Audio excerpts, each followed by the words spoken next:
So, satirical stalwart The Onion has apparently purchased control of Alex Jones' Infowars.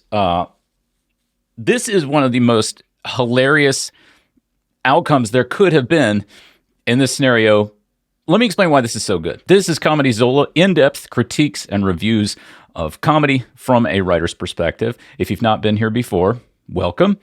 If you'd like to view all of these videos ad-free, you can hop on the Patreon. Thank you to these fine folks who have supported the show. You can also support me by watching my films. You can buy my books, send me buckets of cold, hard cash, rare Trappist beers from the Flanders region of Belgium. If you know beer, you know that what I mean. But let's talk vegetables. I've loved The Onion since they were a kind of a silly oddity in Madison, Wisconsin. I have to say, I thought they were kind of nuts for doing the clickhole thing in the aughts, but that certainly proved to be a valid property. So I was wrong about that one. But this is one of the funniest. This is one of the funniest things that has ever happened. Well done, team.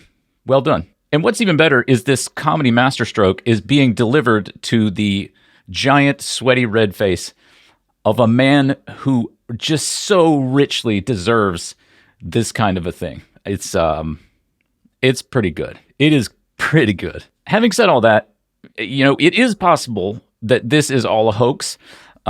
It's being reported as though it's real by reputable outlets, but we have seen how those reputable outlets have comported themselves over the last, decade or so. So it's still possible that this turns out to be a hoax. Honestly, the fact that The Onion are releasing letters as their fictional CEO gives me more confidence that it's real. Link to that below. If you're not familiar with what's been going on with Alex Jones or why this is so funny, the man is a completely reprehensible human being. There is a HBO documentary about him called The Truth versus Alex Jones, and it's a much better resource about all of this than what I'm about to say.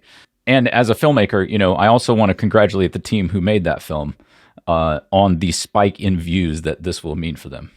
Well done, team. Anyway, a quick overview. A while back in 2012, a bunch of children got murdered in a town called Sandy Hook.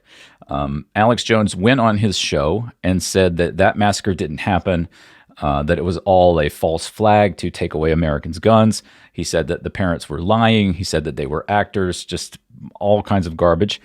But the thing is that when he said all of those things, he noticed from his, website traffic and from the money coming in that saying those things generated attention for him, and they generated money for him. So he just kept saying those lies. He continues to lie on his show about how all of this went down. I mean, really the only place where Alex Jones tells the truth is when he's in court being forced to answer for his lies.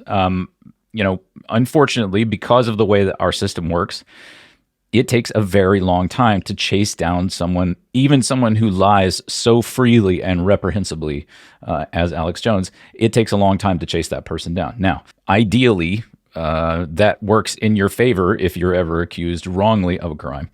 Innocent until proven guilty and all that. That's the good side of it. We like that part. But it does take a long time to chase down somebody like Alex Jones, even though they just lie and lie and lie, and even though they're able to continue to make money while they're lying. And that's what Jones has been able to do. He's been able to make a lot of money until the note of his lies kind of comes due, and that note is now coming due. If you want to dig even further into the Alex Jones saga than the film, Truth versus Alex Jones, or perhaps even alongside the film, I can highly recommend the podcast Knowledge Fight. I'm a big fan of Dan and Jordan. Watching them and liking what they do is a big reason that I, started doing this YouTube channel. They watch or listen to Alex's shows, and they deconstruct them, and they show why he's lying. They show they show how he's contradicting himself, and just kind of they sort of let the air out of Alex's balloon. Suffice to say, I cannot wait to hear what Dan and Jordan have to say about this. It's going to be it's going to be funny. It's going to be great. Just thinking about the fact that there will be an episode where Dan and Jordan talk about this happening. That's my bright spot for today.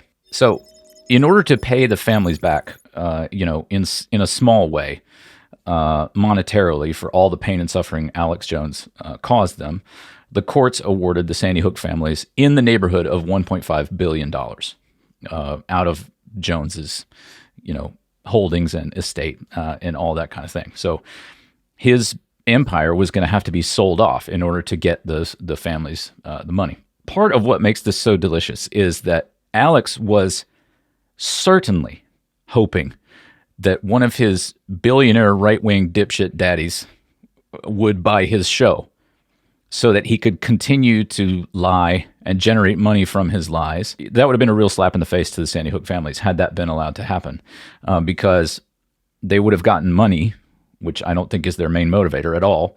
Their main motivator, I think, is to stop Alex Jones from harming anyone else the way that he harmed them. So if one of those deep-pocketed right-wing dipshits had purchased Infowars, Alex would probably be able to continue doing what he does. And in fact, he probably will continue doing what he does. He probably will. I can't imagine that he'll stop. But it would have been a real slap in the face to the Sandy Hook families had, I'm talking about like an Elon or a Peter Thiel type of person, one of those deep-pocketed dipshits. They could have perpetuated Alex Jones basically forever as Infowars. But the fact that they didn't show up for him, it just shows that he's not as valuable to them as he thinks. And that is possibly the funniest part of this. If you haven't listened to his show at all, and I am not recommending that you do because it's trash,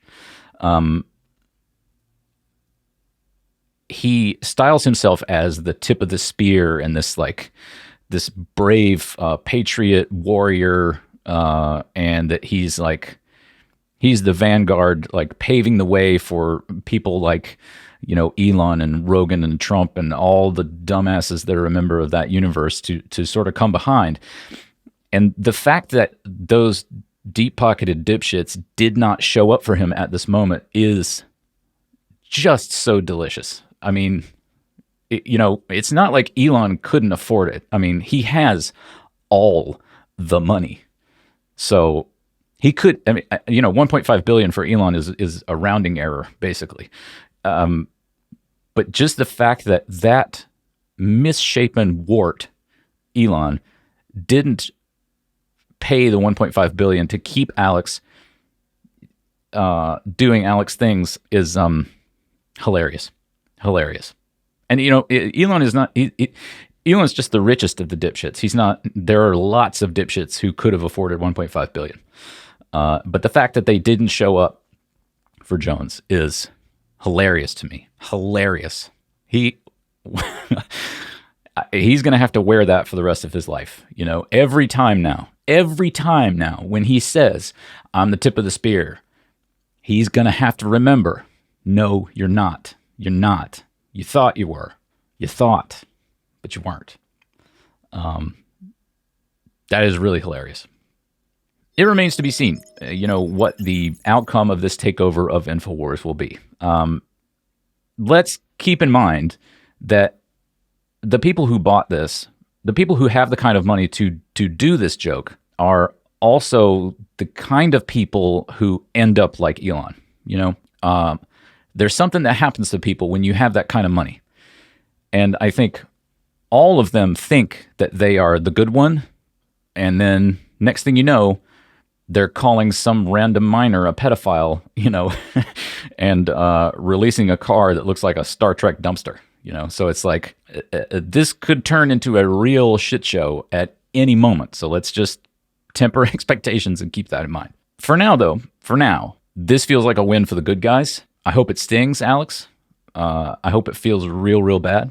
I hope all of the cruelty profiteering universe, I hope they're all upset that the deep-pocketed right-wing dipshits did not show up to save the tip of the spear. I'm hopeful.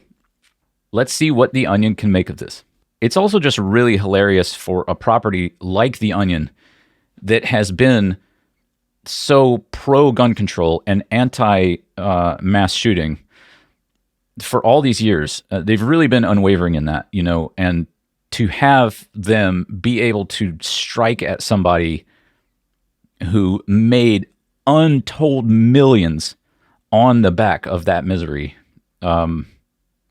is really poetic justice. In a way, not to blow it too far out of proportion, because at the end of the day, we're talking about very wealthy people just kind of doing very wealthy people things. So, I don't want to get too far over my skis, so to speak. But yeah, honestly, it feels funny. It feels like comedy at the expense of somebody who takes themselves very seriously and is very serious about stuff that is damaging to a lot of people. So it always feels good when a bully really, really gets their comeuppance that way. So yeah, a big well done to The Onion, and a big well done to you for watching. Thank you so much. If you're going to be around this weekend on Sunday, we're going to do a comedy writing stream. Today is November 14th. This is November 17th that the stream is coming up. You do need to be a member of the Discord, but yeah, come and hang out, write some jokes with us. Thank you so much for watching. I really do appreciate it. This is hilarious. Long live The Onion. Hey, thanks for watching. If you enjoyed this, like and subscribe, and maybe jump on the Patreon if you want to help me make more. And if you want to talk about comedy writing with people who are trying to do it in a constructive way, we also have a Discord channel.